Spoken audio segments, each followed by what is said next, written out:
the first phone you should get your kids if they're moving on to secondary school. So the first year in secondary school in the UK would be classed as year 7. So your kids probably age between 11, 12, 13 kind of range. Phones wise, it's up to you what you want to get them. I'm going to give you some options that I think are good starters. If I take you over to my screen, here is a Doge X95 Android phone. So the reason I'm showing you some cheaper phones and non-branded phones is because if they're kids and they've not had phones before, you've done well, because we've managed to hold off until this age. They've had laptops that they've used for work and fiending on Minecraft or Minecrafts or whatever it is. But now that they're getting their first phone, you want to make sure that you give them an option where you can test the waters and see how frequently they break it or the screen drops or something dodgy happens to it. So rather than them have a cheap phone to start off with, and if they do really well with that, then the following year we can upgrade and get like a Samsung or something known brand. So this first one is a Doge X95 Android phone. I'm going to give you that as option 1. It's only $69.99. I'm going to put links in the description so you can check out these phones and see if they're right for you. It's got a good battery life. It's got Android. It's not designed for gaming. We'll say that right away. So this phone's designed to keep in contact with us, let them do the basic apps that they may need as part of school. And we'll do a separate video as part of this series, so I'll show you what SIM card you should get, all the rest of it, the full journey to get your kids sorted out with the phone that you can monitor and keep safe for them.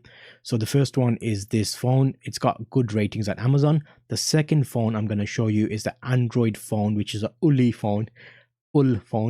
And it's a SIM card, similar thing, is £109.99. It's an Android 10. It looks a lot better than the previous one. It's got a 16 megapixel triple camera, so it's a bit more fancy if your kids like to take photos. Octa-core processor, so a bit more geared towards light gaming.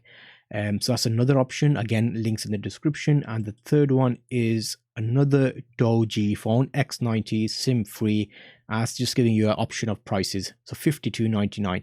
So those are a few phones that you can look at for the first year in secondary school, so at least your kids don't have like a basic phone, because what we were looking at first was like a Nokia phone. Let me show you that, like a non-smartphone. Let's have a look. Something like that was the original one, because we weren't really getting tech phones, and we thought, oh, you know what, just keep in contact, so picking up, dropping off, calling and stuff, texting, so basics. But then we got a few phones which we might do another video on, like the basics. And if you're looking at basic phones, that is also an option. So if you're not too much into your tech and your kids are kind of more educated, not educated, that's not the right word, they're more prone towards education, reading books in the old form of books rather than ebooks, things like that, then you might want to look at different phones and see what level of technology you want for them. In a technology world, we want to make sure that they're slowly introduced to it. And as part of this series, I'll give you to the next video where we'll talk about setting up your kids' first smartphone to be safe.